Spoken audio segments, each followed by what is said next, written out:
The aftermath of the bomb cyclone, the violent winter storm roaring into New England with hurricane-force winds sending high tide to record levels. Fox News' Brian Yennis is in Boston with the latest. Brian. It's cleanup day in Boston after some 13 inches of snow fell here. That is the most snow this city has seen in about 3 years. Some parts of Massachusetts seeing 17 inches of snow, but the real story is really the flooding. Take a look over here. This is Boston Harbor, and yesterday it saw its highest tide in nearly 40 years. And when that water came over that ridge over there where you see the New England Aquarium, some 2 to 3 feet of water rushed into downtown. In fact, take a look at this video. That is the Aquarium subway station in downtown. Water coming down into that station. The fire commissioner saying he has never seen water reach that area.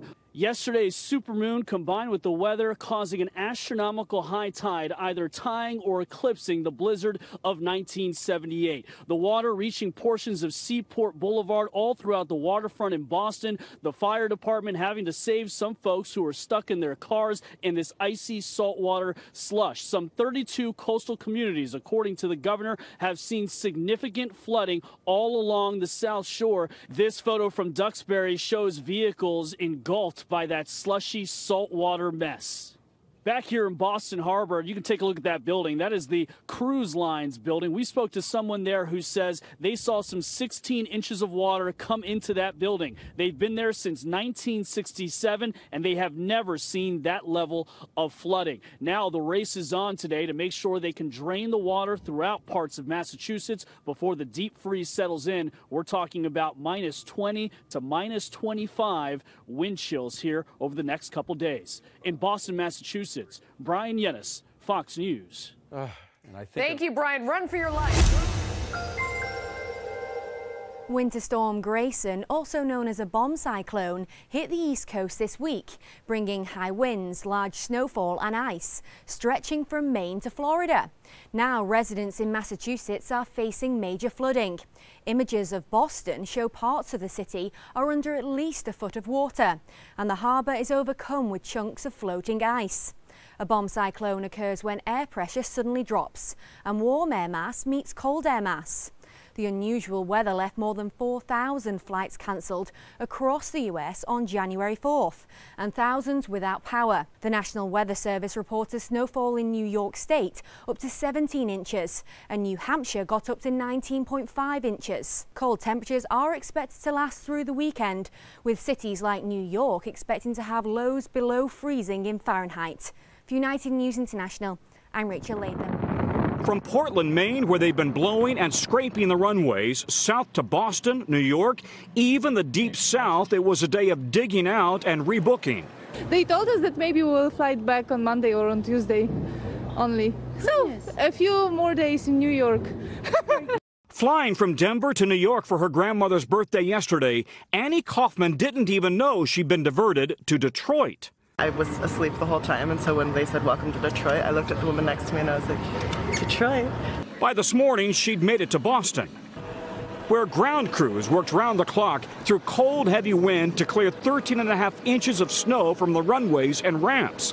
Soon, planes were back in the air. A lot of snow out there. We have really no place to put it. We really pile it into big mountains of snow, and then we melt it. In New York, LaGuardia, Newark, and JFK all reopened today after many passengers slept on a cold airport floor. Some people are saying they're probably just going to drive to other states just to get another airport. Even the bus station in Chicago was packed with stranded passengers. I'm tired. I'm exhausted. And I have to stay here in the bus stop at Greyhound with my kids. Frozen stone houses in Scituate. Back in coastal Massachusetts, the icy aftermath. Boats frozen in harbors. Cars encased in ice up to their hoods. The thing that was crazy was it came on so fast. Crews now removing mountains of debris after a record-breaking storm surge. And look at this. The airport in Charleston, of all places, buried in 8 inches of snow. With no plows, the runways are still closed. You know, we live in South Carolina, not South Dakota. We're not accustomed to this kind of weather. Charleston is hoping the Air Force will have it all cleared by sometime tomorrow as the National Air System recovers. So the airlines have some advice if your flight is canceled. You can stand in line for a rebooking. You could call the airline, but they say the best way to do this is get the app on your phone and rebook yourself. That's faster than waiting for the computer to automatically rebook you. Some advice for the next time your flight is canceled. Lester, -10 with the wind chill here in D.C. Back to you. Lovely. Tom Costello, thank you.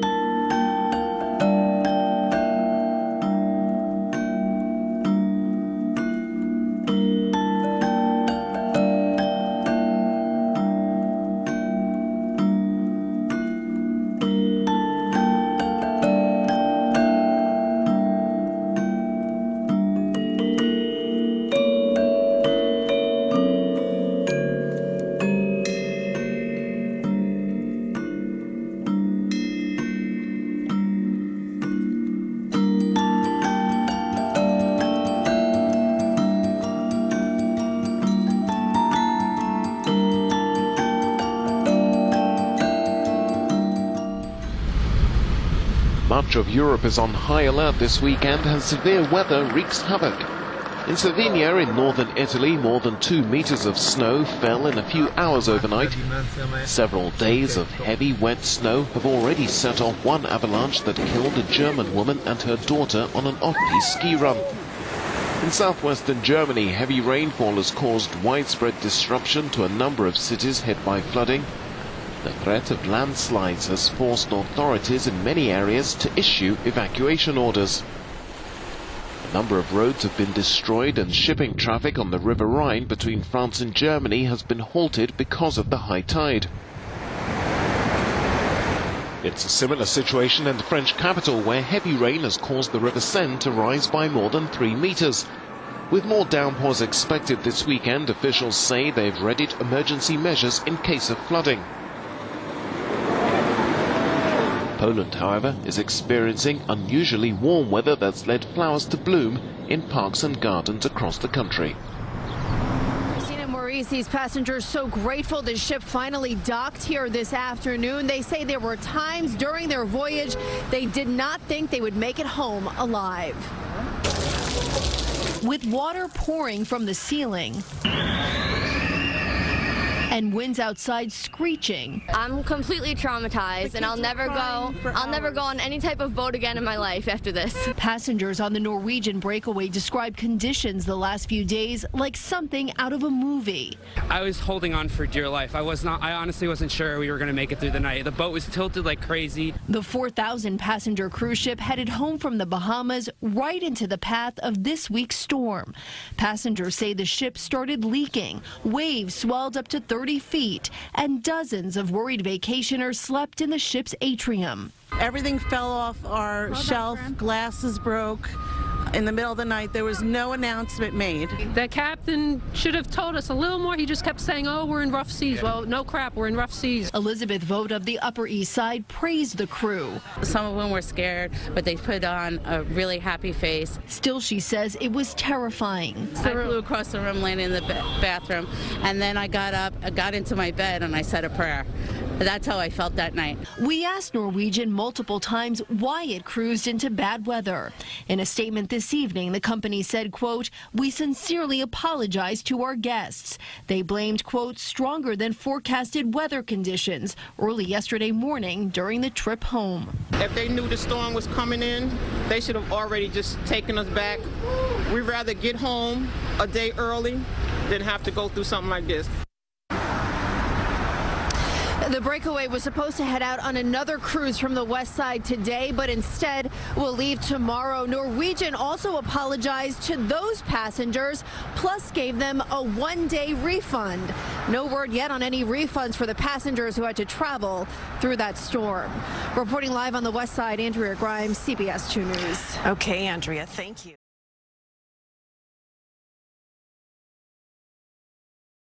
I'm going to take a look in your throat here, okay? The new numbers from the CDC are no surprise to Dr. Kate Katzung, another patient with flu-like symptoms ending up in her ER. Good.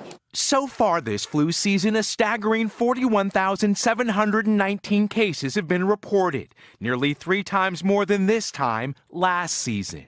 Christian got it on the 21st, then Jacob got it the 23rd, then I got it the 26th. Outside Portland, Oregon, the Fraser family fell like dominoes. 4 children crippled by the flu. Mom Jamie is still sick today.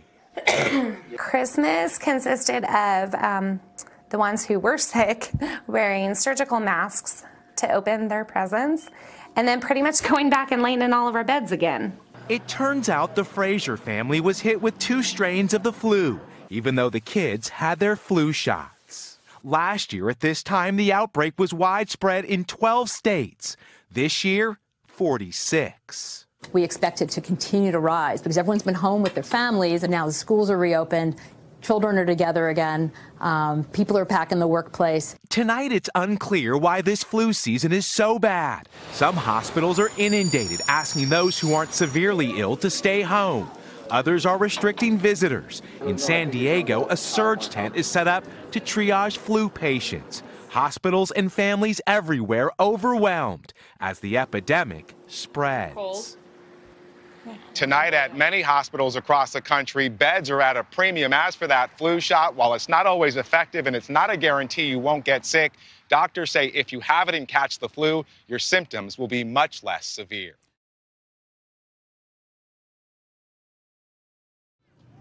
Forced to live out in the open, these Yemeni families have escaped the fighting near the border with Saudi Arabia. Now they have to bear the elements on the streets of Hodeidah. Their daily routine now for everyone to see. This war has displaced hundreds of thousands of people. I came from Harad. We ran for our lives. Now we sleep on the floor, no mattresses or blankets, and it is really cold. We have no income. Our children are suffering. If any of us fall sick, we cannot afford treatment. Our condition is really terrible. Needless to say, we are living in fear. This war, now almost into its 3rd year, is all about regional politics and control. The consequence of that has created what the UN calls the world's worst humanitarian crisis. The situation in Yemen today, right now, to the population of the country looks like the apocalypse. We need to scale up our response. The cholera outbreak is probably the worst the world has ever seen, with 1 million suspected cases up to the end of 2017. This terrible new epidemic of diphtheria, a bacterial disease which should be completely preventable by immunization, has already affected up to 500 people, with dozens and dozens of deaths in the last few weeks. That is going to spread like wildfire. And aid agencies are not able to access the majority of those in need. We had to escape the war. Our life has turned upside down. We can't afford a decent meal. We're now begging to eat and feed our children. We're living in the streets on charity. Some basic supplies are getting through, a blanket to keep warm. It is winter now, and temperatures drop at night, and a fire offers little comfort. These people face an uncertain future with no idea when they can go back home or what will be left of it once they do. Stephanie Decker, Al Jazeera.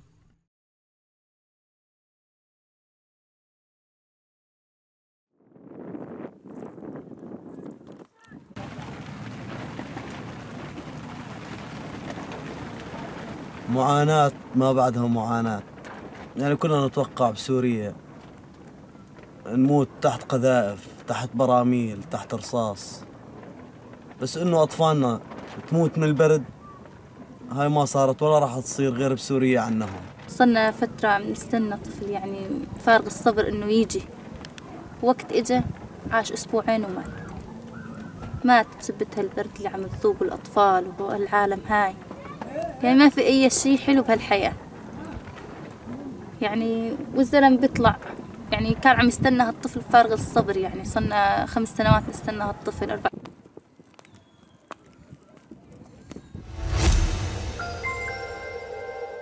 A mortar bomb explosion killed 8 people, including 4 children, in a plywood factory's bunkhouse. The explosion went off around 5 p.m. local time on January 3rd in Sirawai in Zamboanga del Norte. At least 5 others were injured. Police said a lumber worker played with the bomb's shell before it was accidentally set off. The worker is identified as Marcelo Antogan. Police Senior Superintendent Raul Takaka told the Associated Press the workers believed gold was inside side. Officials are conducting an investigation to see if the bomb was intentionally placed. Some villagers believe the bomb originated from World War II, but Takaka said it looks like one used during recent clashes between the government and rebels. Last month, the area was pummeled by a tropical storm with flash floods and landslides, killing more than 160 people and leaving others missing. For United News International in Metro Manila, I am Crystal Young.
Bon, c'était à 2 h du matin qu'on a entendu les gens crier au secours, au secours. Lorsqu'on est sorti, nous avons vu qu'il y avait débordement de l'eau de l'autre côté là-bas.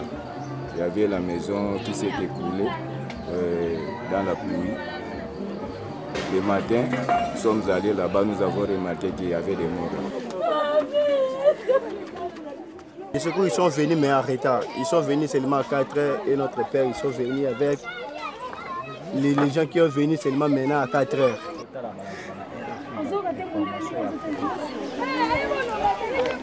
Non, ce sont des constructions anarchiques. Ça fait très longtemps que les textes de l'État nous interdisent de nous installer ici. C'est interdit, mais les gens s'efforcent de s'installer ici puisqu'ils manquent de moyens d'aller ailleurs. Mumtaz Begum escaped with her 3 children across the border from Myanmar into Bangladesh at the end of December. They've joined the more than 650,000 refugees who fled a military crackdown on the Rohingya in Rakhine State in western Myanmar. She says her husband was killed as they tried to flee. We couldn't go anywhere because there was heavy fighting from all directions and my husband was shot dead by security forces. There are very few people who still remain here. They tried to go to the forest and river for fishing, but the military does not allow them. They say you can't go there anymore and you can't harvest the paddies either. So people are not able to work. The Myanmar military tells us you are not Rohingya and there is no Rohingya in our country. Go to the country where there are Rohingyas. Western governments, including the US, have called the crackdown on the predominantly Muslim Rohingya ethnic cleansing. But Myanmar has denied access to any independent investigation in Rakhine State. The Rohingya have suffered decades of persecution and violence. They were stripped of their citizenship in what was then Burma 35 years ago. The Myanmar government considers them illegal immigrants from Bangladesh, and evidence of the brutality they have suffered in recent months is shocking. The charity Doctors Without Borders says at least 6,700 Rohingya were killed by the Myanmar security forces between the end of August and late September. It says at least 730 Rohingya children younger than 5 years old were among those killed, mostly shot dead. Doctors Without Borders also says nearly 10% of children who died were burned alive in their homes, and at least 5% were beaten to death. Human Rights Watch and aid organisations working in these camps in neighbouring Bangladesh say Myanmar soldiers gang-raped women and young girls. The refugees have escaped death in Myanmar, but the struggle to survive in the camps goes on. The UN says 7% of children here are suffering severe acute malnutrition, a condition that will kill if not treated properly.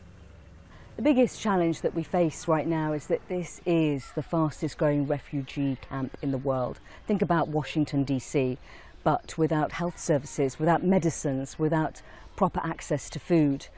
We know from recent studies that 80% of new arrivals need food assistance. There have been outbreaks of communicable diseases, including measles and diphtheria, in the camps. Aid organisations estimate around 70% of the wells are contaminated with faecal matter. The governments of Bangladesh and Myanmar say they will proceed with a voluntary repatriation scheme in the coming weeks. Mumtaz says she will never take her children back to Myanmar until the government at least recognise them as Rohingya, until it guarantees them the same rights and security as citizens of the country they and hundreds of thousands of other Rohingya refugees were born in and call home. Charles Stratford, Al Jazeera.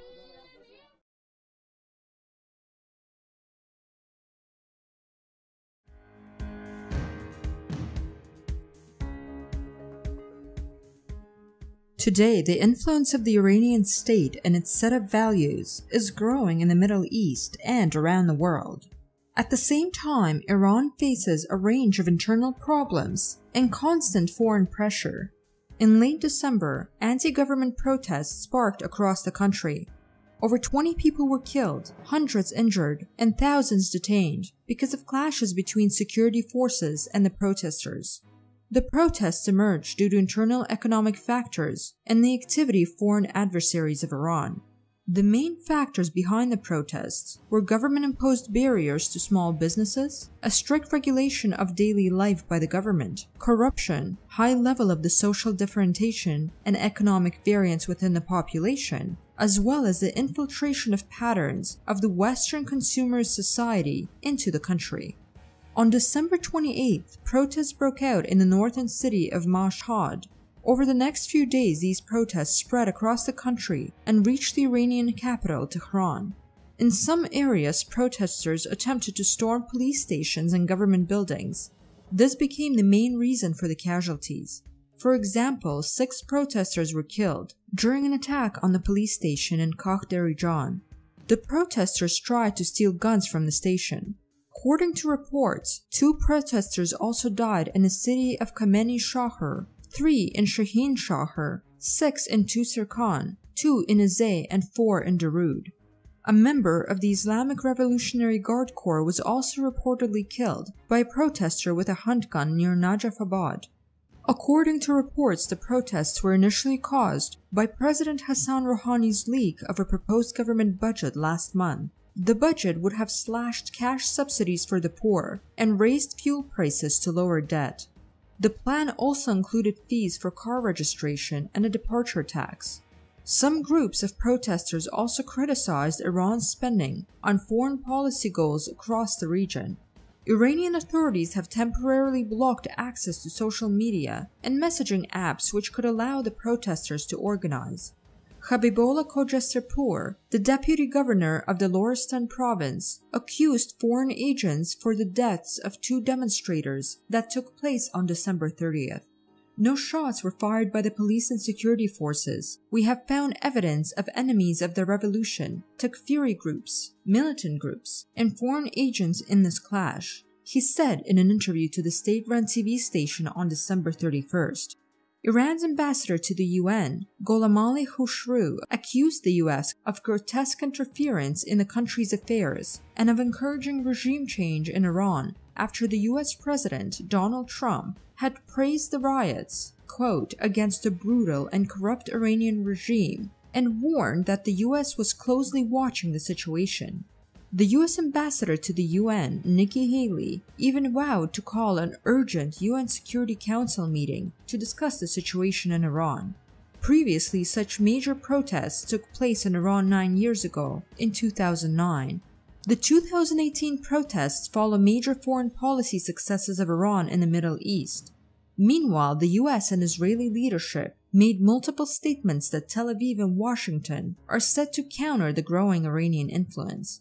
According to experts, the US is actively using diplomacy and intelligence as a means to further destabilize the situation in Iran. Kurds and Azeris living in Iran played an important role in escalating the protests. The US elites directly influenced these communities. At one point, Iran was close to the edge of losing control over the expanding protests. Currently, it looks like Tehran regained control of the situation.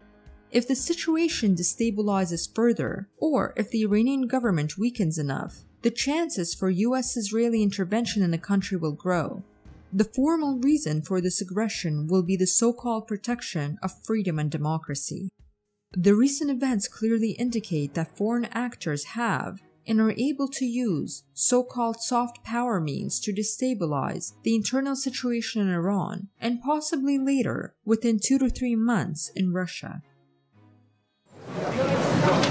The US has faced criticism at the UN Security Council for convening the body to discuss recent protests in Iran. Some members argued that it was an internal issue for Tehran, which claims the demonstrations were directed from abroad, but the US ambassador was defiant. We will not be quiet. No dishonest attempt to call the protesters puppets of foreign powers will change that.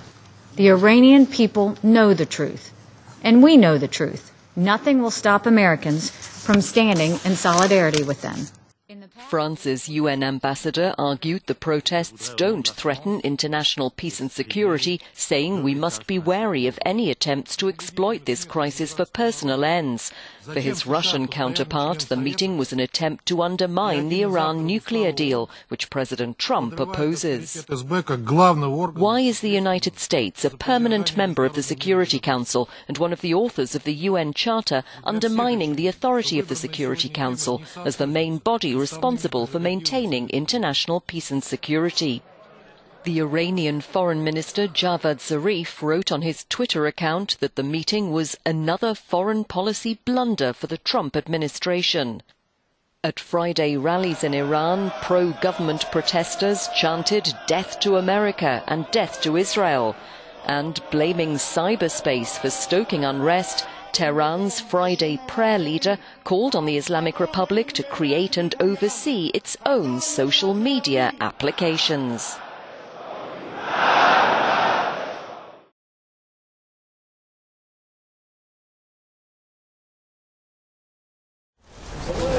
Six Arab countries have pledged to seek international recognition of a Palestinian state with East Jerusalem as its capital.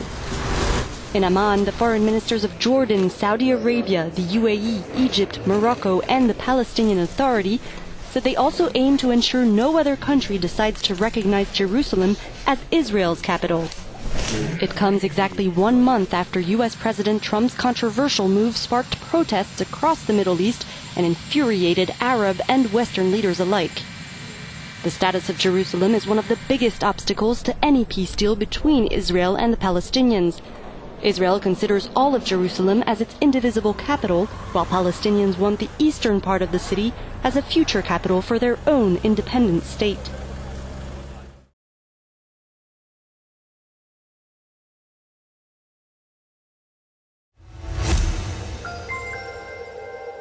If you look out at the moon later this month, you might catch it doing something it hasn't done in over a century. Our faithful satellite will become a super blue blood moon. The nickname refers to the moon's activity projected for the night of January 31st. People all over the world will see the second full moon of the month, which is called a blue moon. Stargazers in parts of the United States, including Alaska and Hawaii, will also be treated to a lunar eclipse. The Earth will block direct sunlight to the moon, casting it in a reddish, bloody glow. The moon will also travel past Earth at its nearest orbital point and earn the title of supermoon. NASA says such an event makes it look 14% bigger than normal.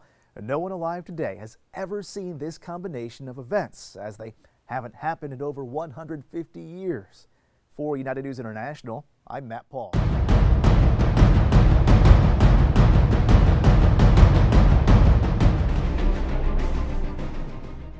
On January 4th, the Syrian Arab Army, SAA, and the Tiger Forces, backed up by the Russian Aerospace Forces, captured the villages of Rusum al-Abid, al-Fehal, Rubaydah, Musherfeh, al-Qasir al-Abdiyad, Rubayah Musa, Hakiyah, and Rajam Hill in southeastern Idlib.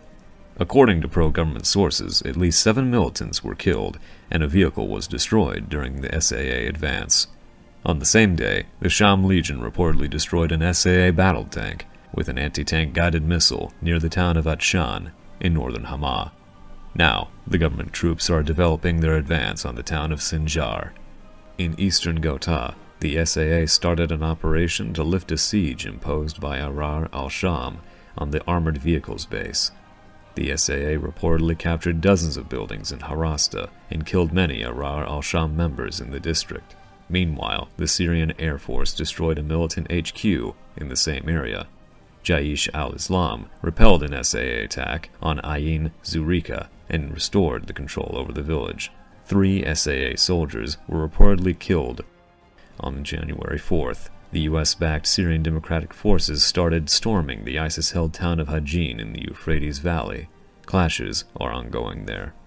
The pro-opposition media outlet Hammurabi's Justice News reported that the SAA and Russia had rejected a U.S.-led coalition request for an assistance in securing the 55-kilometer zone around the U.S. military base at At-Tanf in southeastern Syria.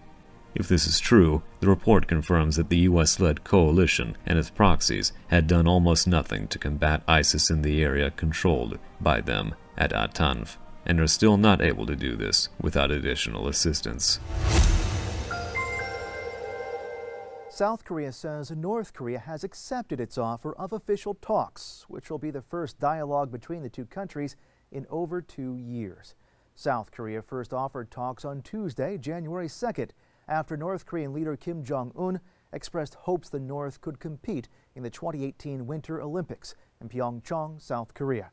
On Wednesday, North and South Korea also revived the use of a cross-border hotline, and the U.S. and South Korea agreed to postpone annual military drills until after the Olympics. South Korea's Unification Ministry announced the North accepted the offer of talks on Friday. The talks are to take place January 9th at the so-called Peace Village at Panmunjom in the demilitarized zone dividing North and South. South Korea has said the main topic of the meeting will be the details of the Winter Olympics. For United News International, I'm Matt China Clark. has imposed new restrictions on trade with North Korea in accordance with UN sanctions. The move comes as North and South Korea agreed to groundbreaking meetings ahead of the Winter Olympics. In a move to facilitate talks, the United States and South Korea have halted military drills before the Winter Games. But despite halting the drills, the Trump administration has repeatedly said talks with North Korea are pointless. Last fall, the president tweeted that 25 years worth of talks with North Korea have been fruitless, wasting both time and money. UN Ambassador Nikki Haley echoed the same sentiment at a Security Council meeting in September of 2017. Members of this council will no doubt urge negotiations and a return to talks. But as I've just outlined, we have engaged in numerous direct and multilateral talks with the North Korean regime. And time after time, they have not worked. The missile launch that was failed just a few months ago, was that part of USA hacking? I don't know for sure, but I would imagine it was. I think we probably had a very effective intelligence and hacking program against their missile program. But understand what's also happened on North Korean missile program. They've had a really extraordinary number of successes really fast. So they had a number of months, about 14, where their missile program kept blowing up things on the tarmac or early in flight. They've now had a number of very successful launches. So they've had real success on their ability to throw large weight. Moving to Pakistan, I hate to jump around so quick, but I've got you here, and I'm excited about it. The Haqqani Network, they talk about specifically the group of the Afghan Taliban, the military arm that goes across the border and allegedly hides in Pakistan. Talking about withdrawing $225 million in aid. Same thing General Mathis did last summer with $50 million in aid. Is the biggest threat going forward, going to your book, when you talk about Cassandras, you showed how Cassandras are not paid attention to, from Winston Churchill, who predicted the Nazi Luftwaffe, to the co-author of your book, Richard Clarke, who predicted 9/11 and Osama bin Laden, to my wife, who was 2008 predicted the financial crisis. Sure was. To many other. One of the Cassandras you talk about in that is the India-Pakistan potential nuclear war. Yeah. Is that the biggest thing on your radar screen? I think that actually the biggest thing on my radar screen would be a war with North Korea, as we discussed earlier, and that's a real issue. We have to be aware of it. I think it could happen by mistake. I think we have a president who probably isn't making things better by acting so macho. I don't think that's a good idea. But Pakistan's a massive issue. And what we talk about in the book is if Pakistan and India have a nuclear exchange, we could actually lead to a global nuclear winter, which would affect the entire world. it would probably reduce global crop yield 20 to 30%, and that would cause 2 to 3 billion deaths. And you went to that by empirical data while supervolcanoes exploded, the same type thing. Exactly. This is all very data driven. There's a guy named Alan Robach, who's the person who's done, used America's greatest supercomputers to do this modeling. This isn't hypothetical. Interestingly enough, Alan Robach is now saying, and he's working on a grant looking at a North Korean crisis, saying if there's a nuclear weapons exchange with North Korea, which would probably be about 30 weapons large at least, that would also cause a global nuclear winter. This is a very, very big deal. So not only would a nuclear exchange with North Korea be a massive crisis for South Korea, Japan, the United States, North Korea, and China, and others in the region, it could cause a global nuclear winter. And people are not talking about this, and they need to. Look up the work of Dr. Alan Robach. He's a genius. He's a fabulous guy. He's a data-driven scientist. This isn't partisan or ideological. The book is Warnings written with Richard Clark, but I want to ask you one final question with 2 parts, so we only have a couple seconds.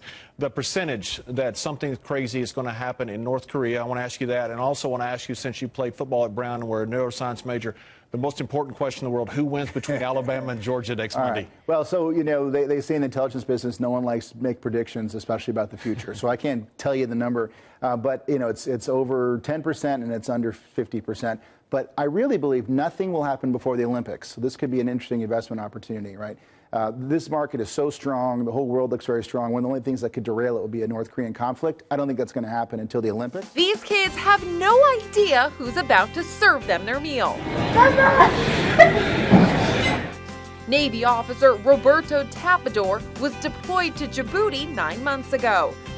It wasn't until the day before he saw them that the officer found out he'd be home early, in time to celebrate Christmas with his kids. Me skipping, missing my boys' birthdays, it's bad enough, but missing Christmas is just be a down moment for us. Tapiador's older son, Giancarlo, was so caught off guard, he was left almost speechless. I was so emotional. My heart is just so touched.